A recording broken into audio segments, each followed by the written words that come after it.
Good afternoon, everyone, and welcome to the 3 for 1 Sky Fantasy Podcast and Fantasy Football Hub as we look ahead to the second half of Game Week 34 and on to Game Week 35. Apologies we didn't make it last week. The man flu got the better of me, but we're now back and raring to go.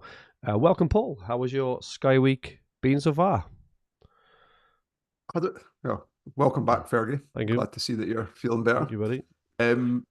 Yeah, I had a really good week. I'm really frustrated with myself because I made a schoolboy error in a move that I made at the weekend. So we're looking forward to this. Hang on, just for everyone. Yeah. Paul texted me yesterday morning. I made a mistake in Sky. I'll reveal all on the pod, and I've been busting to try and realise what it is. I'm not sure if it's like an after the deadline thing or. Nah, it was I misremembered.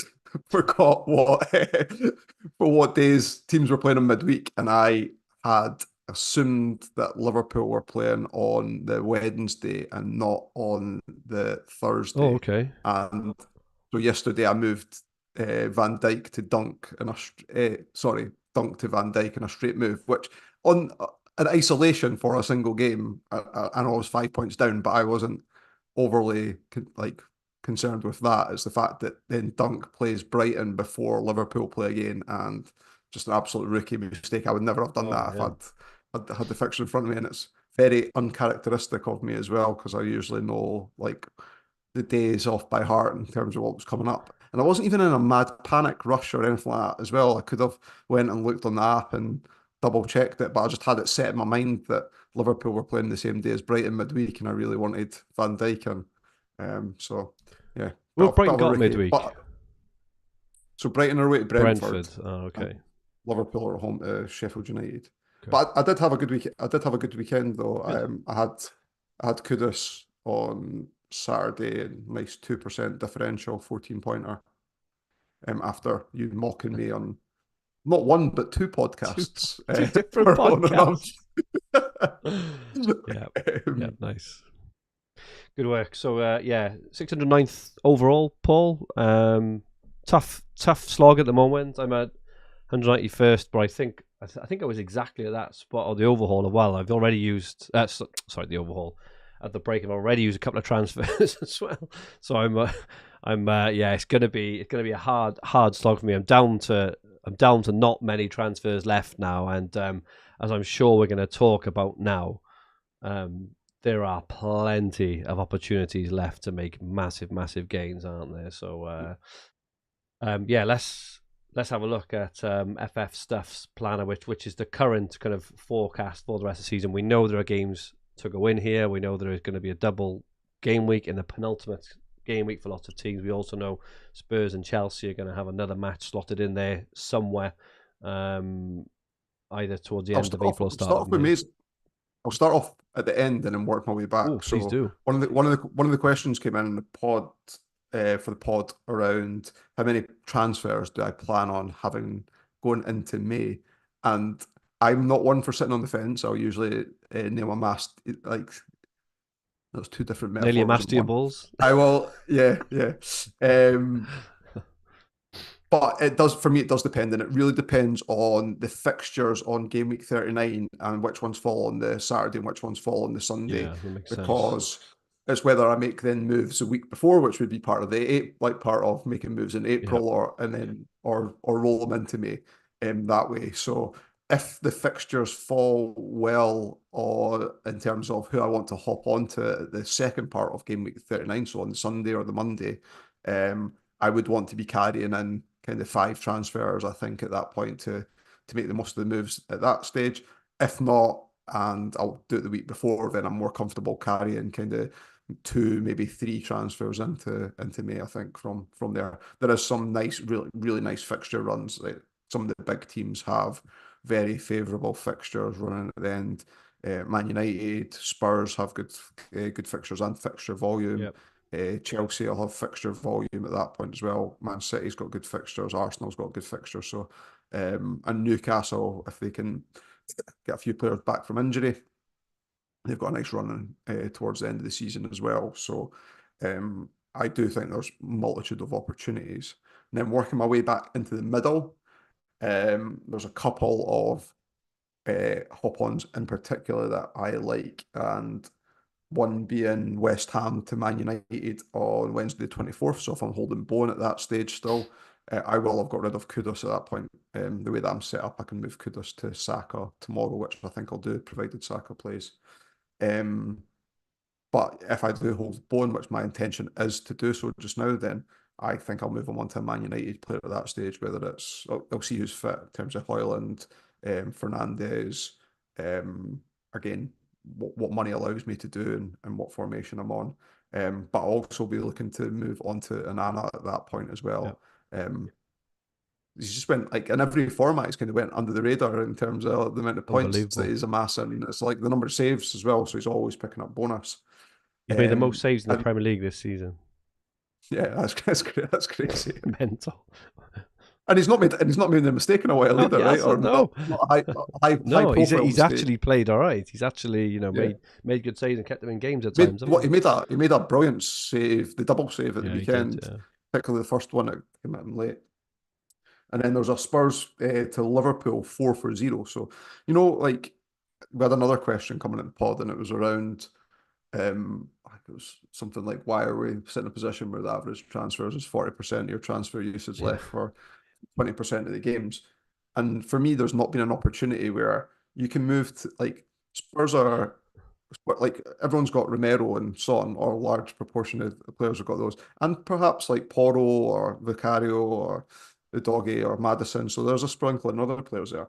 You've got a 4-0 to move to Liverpool, and they're challenging for the title as well. So you expect the front three of, provided Jota's not back at this point, the front three of Salah, Diaz, and Nunes will play most of the games. Not necessarily all of them, but a pure 4-0 where you can't be, unless your player gets sent off in the first game, you can't be down on a transfer. Like, it's not even like the one, when you are reluctant to maybe make the move because I can't even remember a time before where a top team had a pure 4-0 over another team. I don't know if you can, but 4-0, and it's not like anything special is happening, like like a COVID instance or something. It's just the Spurs Chelsea FA Cup, wasn't it? It's just mad.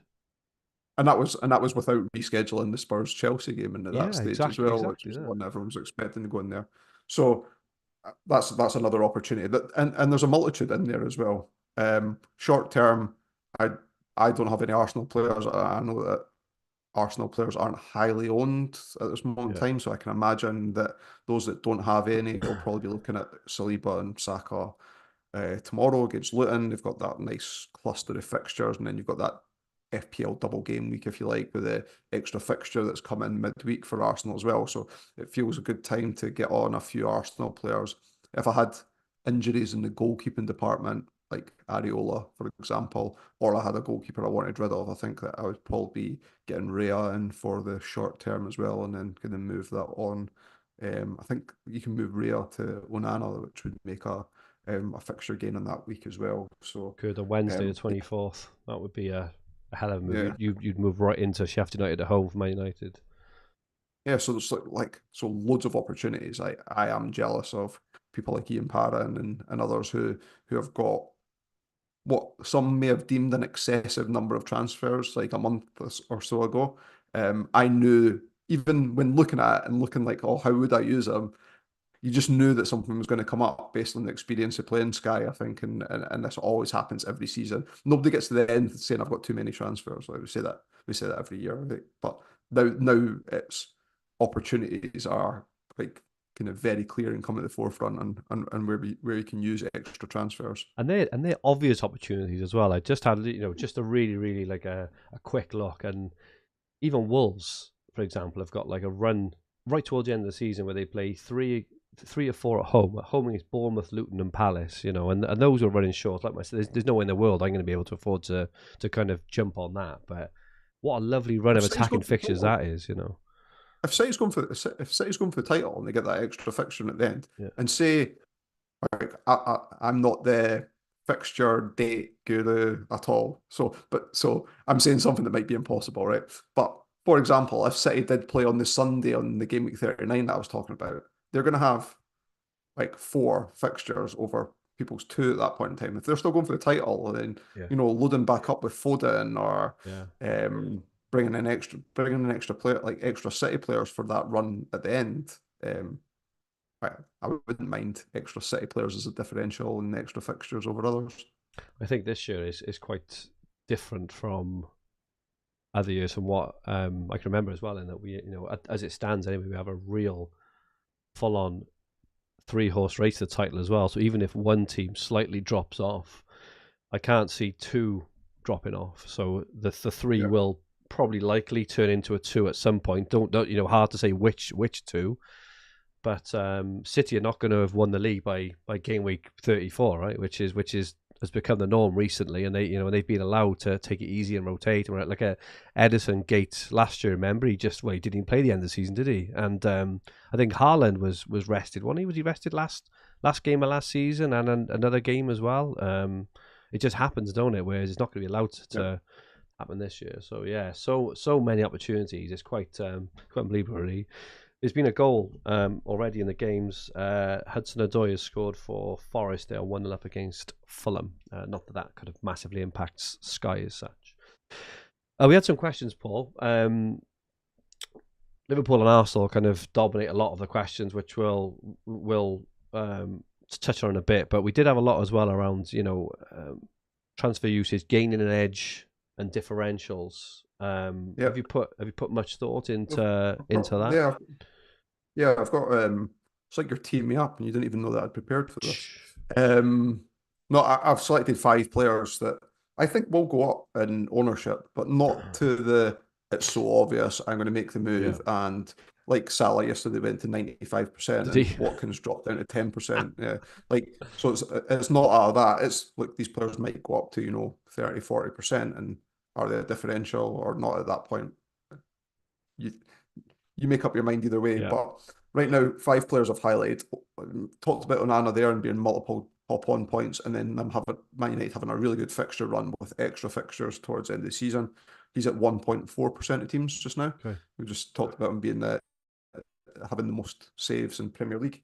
Isak, 1.8%. Now, the danger with Isak is that we know that he's made of glass. But we know Wilson's made of glass, and I'll always maintain he won me the game last year. So there's definitely an opportunity there to move on to him. So 1.8%. Nunes, 12.2%. I think that moving on to him on Thursday is going to be extremely popular for people. I think if an injury opened up midweek, like that would be the obvious move that people would make. But saying that, Luis Diaz, his midfield compatriot, 0.7%. I just don't think that many people will go there, and therefore that makes it he is a 2-2-2, 15-15, 2-2-2 kind of guy, but at the same time you got the fixture volumes there. I think he will play most games. I think he's improved massively from this season. As the season went on, he's looked really, really good. I really like his finish at the weekend as well. I thought he took it really, really well. And then here's my ultimate differential. Ultimate differential. Come on. Midfielder. Go on in. Right. 10.3 million midfielder. So not many people will go there because of his price. 0.2% owned in the top 1,000. And he's got recent form, and his numbers look good. 10.3 million. Yep. Martinelli. Close. Odegaard. Good shout. Good shout. I think he is an incredible differential pick. 0.2%. Not many people's going to go there because of the price point. But if you've got Van Heck and you're likely going to have Palmer, and if you're sat with Neto in goals just now, so you've got the extra budget, and it's somebody that you think that you'll move on as a placeholder just now, I think that he could get a couple of hauls in the next 4 or 5 games and really shoot you up as a differential if you need to gamble. Lovely stuff. We've had some questions about keepers as well. So I'm on Neto, for example. I think ideally I'd like to move on to, I don't know, maybe Raya or Onana. I don't think I'm going to have the transfers to do Raya to Onana. in all honesty, I need to find the cash for that. But Pickford has been someone who has been kind of mooted. We haven't really mentioned yet, but there's no difficult single game day left in the season yet, is there? I know there are a couple of fixtures left to go in, but most of them involve high profile teams. So I'm going to guess that there's not going to be a random Palace versus Forest or something chucked in anywhere.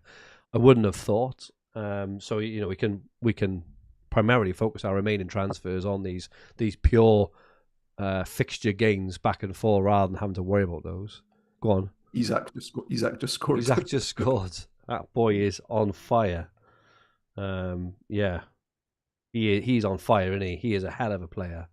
What a footballer he is. Goal for Isaac. It'll be interesting to see who got the assist. I think Harvey Barnes is playing this evening, isn't he, instead of the suspended Gordon. Yeah. The keepers. You mentioned Raya and Onana. People were talking about Pickford just because of the single game day, maybe in isolation, and in terms of it kind of heralds a pretty decent run of finishing fixtures for Everton. But the way the fixtures have fallen, don't really see the point in having to go for Pickford when you can go for a more top tier keeper. What are you thinking on keepers the rest of the season? Yeah, as I say, I think that with Man United having the extra fixture that's going to get put into Sky Gameweek 40 and them playing on the Wednesday on the game that's the FPL double game week. So, this is Sky Gameweek 37 it is. The fact that the two teams could play twice before Man United play that week, or some teams will play once and then you move on to Man United on the Wednesday as well. I just think that that's too obvious a move. Yeah. So I'm blocking out Onana from then till the end of the season. I reckon he'll be over 50% on. 50 would be my guess. Yeah, I think so. I think it'll be that high. Now, what you do from now to get to that point, with Neto having the extra fixtures, I don't think that people will move off Neto either. Yeah. And therefore, if you're sitting on someone else outside of that, then I could see the value in trying to chain it, and it all depends on who you've got and where the hop on point is to do it. So if I had Areola and I couldn't have afforded Rhea, I probably would have moved to Pickford today, although he's just conceded against Newcastle. But just to get that extra fixture in now and see me through. Beyond that, there'll definitely be like a little cluster in there of the cheaper keepers that you can kind of maneuver. But try and pick someone where Man United play on that Wednesday and you get the extra fixture gain that week. Makes sense. Good stuff. Let's talk a bit more then about that pylon. So it kind of sounds like I think Ian put a comment, didn't he, on our tweet that basically is Sunday the 14th of April when the real game starts. And as we kind of mentioned, those looking now on the graphic, that is the day that Arsenal, Liverpool, Aston Villa, and a few other teams make significant gains over teams such as Man City, Man United, Newcastle, Brighton, Spurs, in particular. But it's Arsenal, Liverpool, two in-form teams. Both teams are playing the best football I've seen them play in years and years and years. They both look absolutely on it. They look brilliant going forward. They look superb at the back. So many options.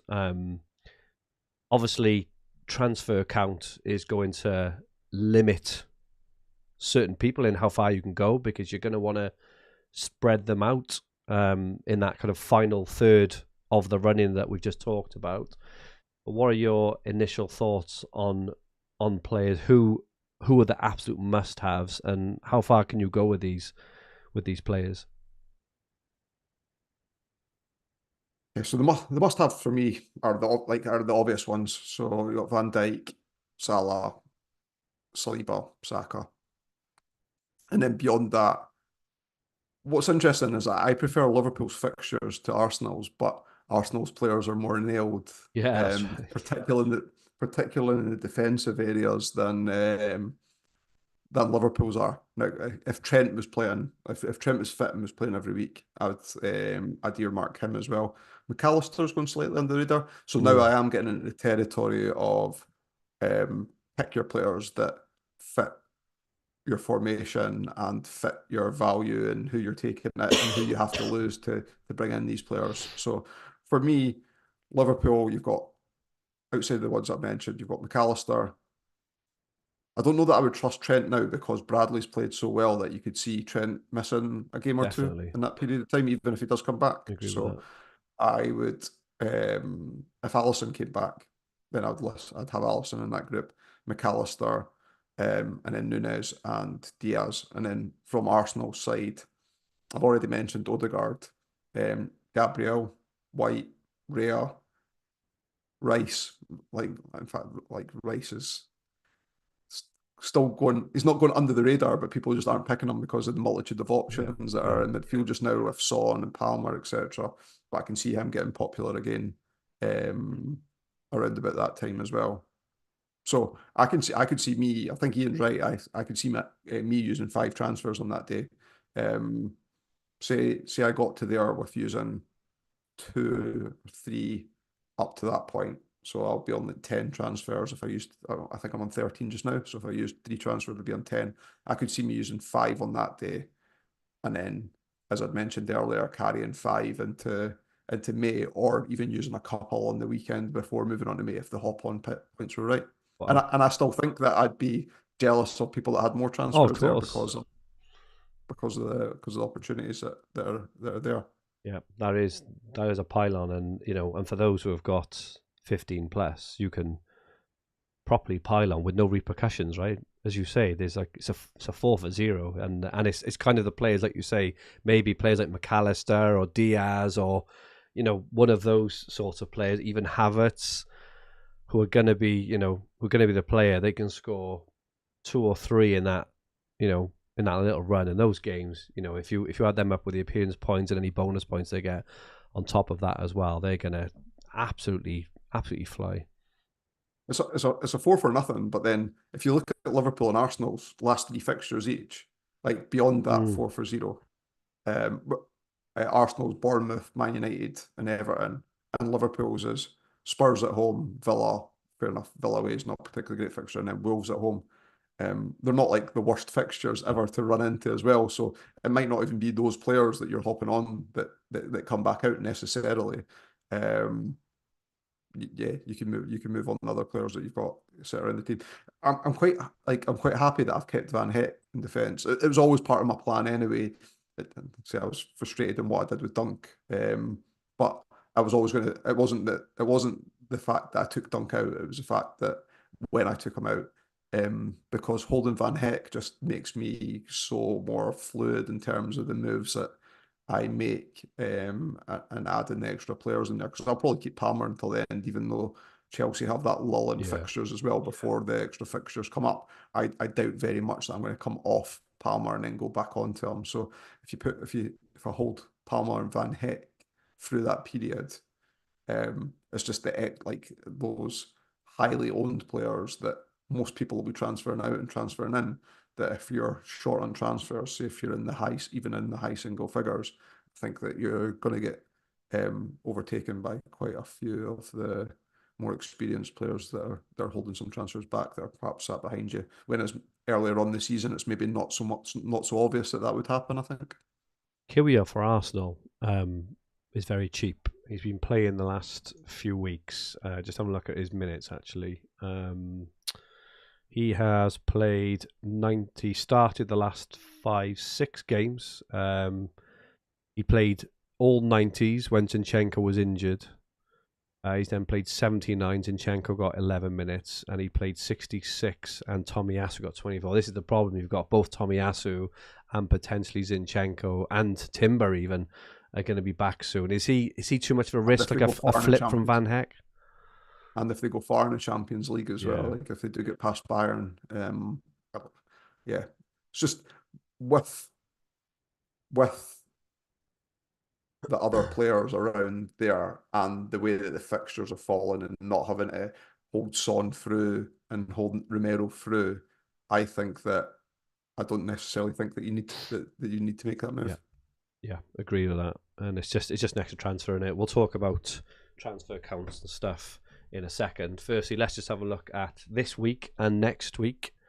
Obviously, the games have kicked off. Forest are 2-0 up, by the way. Chris Wood, absolute legend, scored again 2-0. Forest lead Fulham 2-0. Fulham are a funny team, and they're so up and down. Newcastle and Everton, as we know, 7:30. Burnley and Wolves has just kicked off as well. Bournemouth and Palace has kicked off as well. And West Ham and Spurs starts 8:15. So I captained Son this evening. Richarlison was out still, so we've seen the obvious choice against West Ham, though I do expect Bowen to maybe do something this evening as well. Son. What about Kudus? I don't expect Kudus to do anything. he might rip that defence apart. Who knows? I think that game's got like a bit of a 2-2 sort of vibe to it, I think, haven't it? But obviously deadline for that has gone now. So Brentford and Brighton tomorrow. If you held Dunk, you should have waited to play this fixture before you moved on to Van Dijk on Saturday. So Brentford and Brighton 7:30. Arsenal, Luton 7:30. Very, very attractive fixture. Man City and Aston Villa. Go on, sorry. Jenkins' clean cut is going Haaland over Saka tomorrow if both of them start. I do. I think I say it's very easy to spin now. I said this last night on Green Arrow. But you can. Haaland against that Aston Villa really high line. Is he? If they and you've got De Bruyne pulling the strings and kind of timing the pass with Haaland timing his run and stuff. It looks quite nice. I think Villa defensively have been quite poor recently. I think they kept a clean sheet on the weekend, didn't they? But that feels like they're first for quite a while actually. So I personally think Haaland. But I do appreciate no McGinn for. And no McGinn, and Saka, he's fit apparently. He's gonna, he should start, but is he gonna play the full 90 again? Since they play again on the weekend, I'm not sure. He may get pulled off after 70 maybe. So, yeah. I still don't want Rodri, and I was going to move back to Rodri tomorrow, a few weeks ago. Now I'm not going to bother. I don't think. I wouldn't now. I think I think the way everything has fallen, it's worth not. Because what I'm able to do is keep Bowen and Son for the next 2 or 3 weeks by moving Kudus to Saka tomorrow. So, because I think most people will have to get rid of, like, barring any obvious injury, I think most people will have to lose one of the 2 of those to go back to Saka if you've come off them. My plan was Bowen to Saka, but I am tempted by Rodri to Saka because I think that will allow me to on the same day. Oh, it's the same day. No, you're right. Well, it depends. I haven't worked it out, but I think I may be able to do a move to Saliba. I might have to miss him. I think the way the fixtures fall, Arsenal play twice, don't they, to Man City's 3, and then Arsenal get that extra game on the Sunday, don't they? So I may have to miss out on Saliba, I think, and get him back on that. On that big kind of moving day, Sunday the 14th, I think. Yeah. Thursday the 4th, Liverpool, Sheffield United, as you mentioned, Salah 94% ownership, absolutely massive, and Chelsea United 8:15. I could probably see people with lots of fixtures potentially making a couple more moves on Thursday. It's interesting because, like, at this stage of the season that we talk about the averages almost going up, like some weeks, but they can't because, like, we know that however many people moved to Salah from Watkins yesterday, like, right. We know that, like, 0.8 of the transfer, like, at least in the top 1,000 has been knocked off, and I know there's people can move in and out of the top 1,000, and that's just one move. We know that there's other moves going to happen this week. The 2 Arsenal players coming in as well, so you can see those transfer averages coming right down again this week.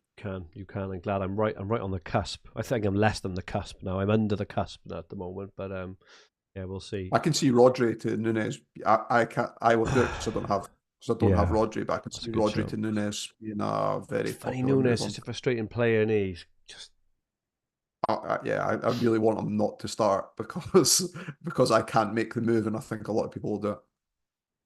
Yeah, tough. It's a tough one, that is. Yeah, but I can see a lot doing it as well, especially because obviously Watkins is out now, and we, the talking about the kind of structure of our teams. Mine's currently, I think, on 3-5-2. I can't see it going back to a front three, I don't think, for a while, unless you go for someone like Darwin. But the Watkins injury has kind of kicked that front three into touch, haven't it? Interesting there. Looking ahead to the weekend, then Palace and City 12:30 on Saturday. We get to see if Haaland starts. It's obviously great for captaincy. Wolves, West Ham, Luton, Bournemouth, Fulham, Newcastle, Everton, Burnley, Villa, Brentford, Brighton, and Arsenal. Haaland captain, assuming he starts there. Any kind of opportunities there, or is it just the way the fixtures? It seems to be the way these fixtures are falling is just hang on in it. Hang on. This weekend feels like one of the times where there won't be a lot of transfers used when there's a lot of opportunities coming up. I don't think it's optimal this weekend. And then Sunday the 7th of April, some strange kickoff times. 3:30, Man United, Liverpool. Is that right? Yeah, it must be 3:30. That's for policing, I think. Oh, okay. Strange old time. Sheffield United and Chelsea at 5:30, and then Spurs and Forest was moved from the Monday back to the Sunday due to travel, I think it was. 6 o'clock. So probably Son, you'd imagine, would be the highest captain, all being equal. Or do you think that Salah will be more? No, I think Palmer. I think Palmer might really out of the three. Yeah, against Sheffield United. Okay. I don't know. I just don't know that. Whilst I said that Rodri to Nunes will be popular Thursday, I don't think this move will be as popular, but I think that some people might do Son to Nunes on Thursday as well if he's starting against Sheffield United, and therefore it leaves you with Palmer playing the worst team in the league when he's the talisman of a team and on penalties, or it leaves you with Salah, who's one of the best players in the league but has a harder fixture on paper. I will still captain Son, but I don't know that it's as clean cut necessarily. Good to have a bit of divergence anyway. Transfers remaining. This was as of 29th, which was Friday. Top 5,000 was 11. Top 1,000 was 12.9. That feels really high to me for the average. Top 100, 11.6. Top 10, 11. As you say, that Watkins to Salah move will have almost certainly shunted everyone down by around 1. I brought Haaland back. I didn't have Haaland as well, and there was a couple of other potential moves. Dunk to Van Dijk was popular this week as well amongst the casuals. But I deserve it. It's interesting.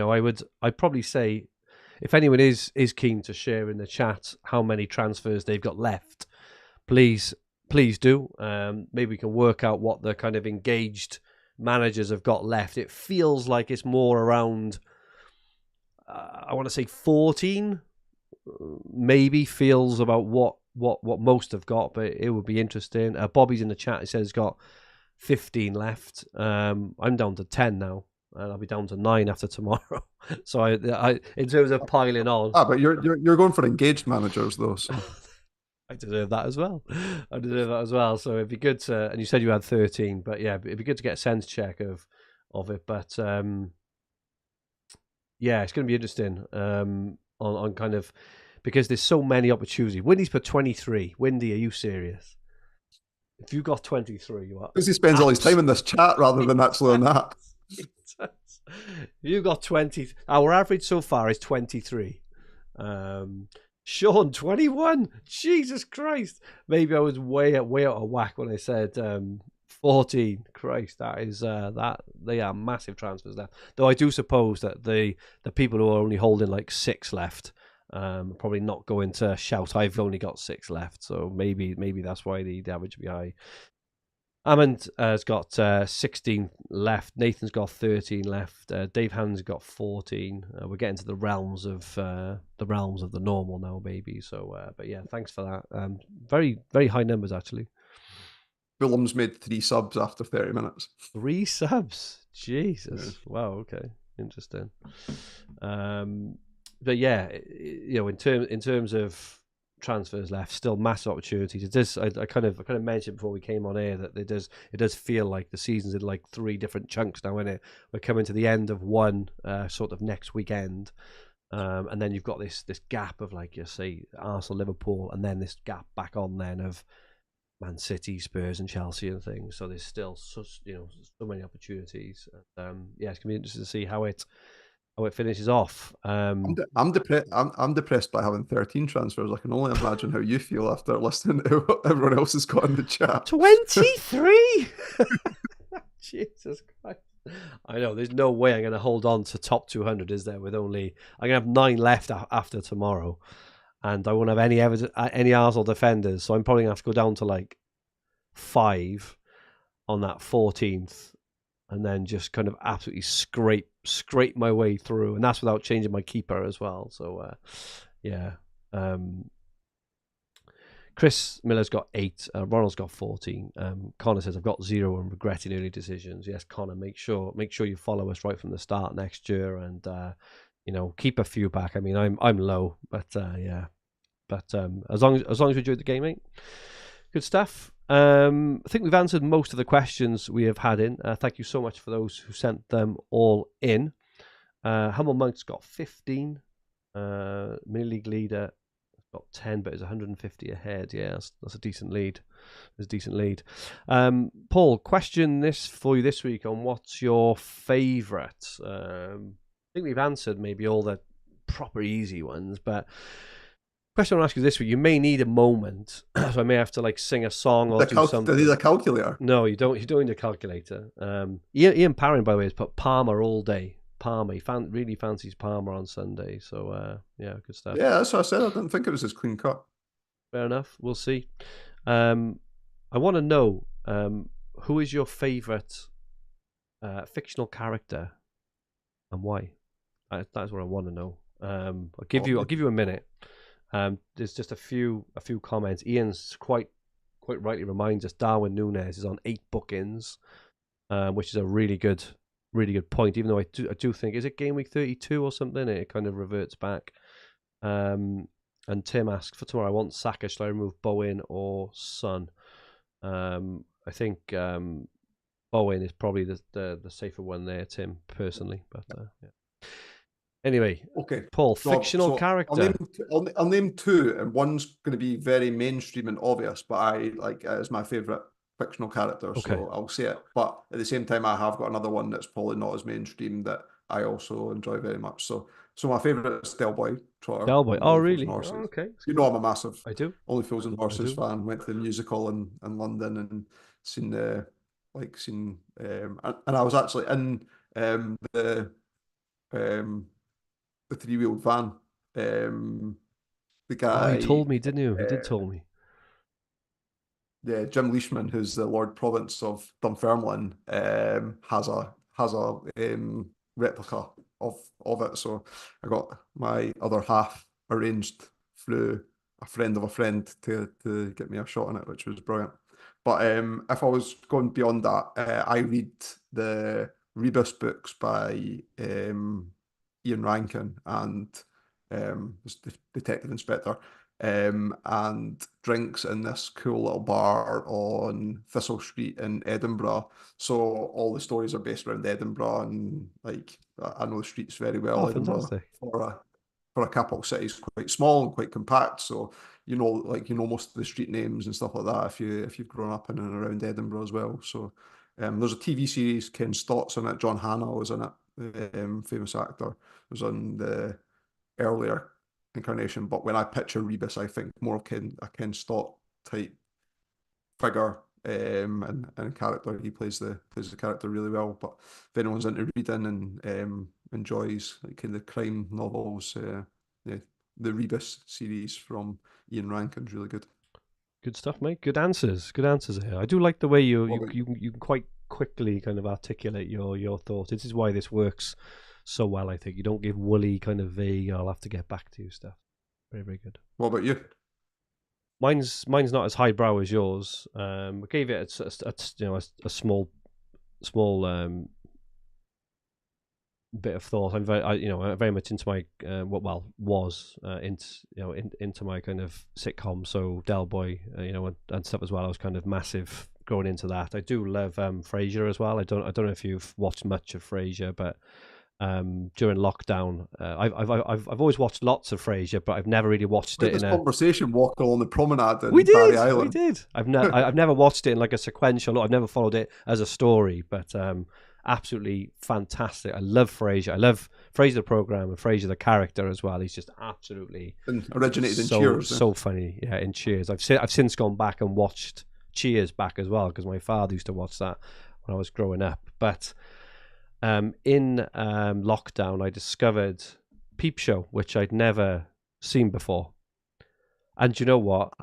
It is the funniest, most brilliant program, I think. And The Office is one I'm a massive. David Brent is just another character. And if you've watched the film Life on the Road, if you haven't watched that, mate, you haven't watched that. Was it Ricky Gervais? So? Yes, Rick. It's David Brent. It's like a follow-on. Life on the Road, absolutely incredible. David Brent is like massively up there. Actually, he is probably my number one. I think, thinking about it. But Mark Corrigan in Peep Show he's just the funniest.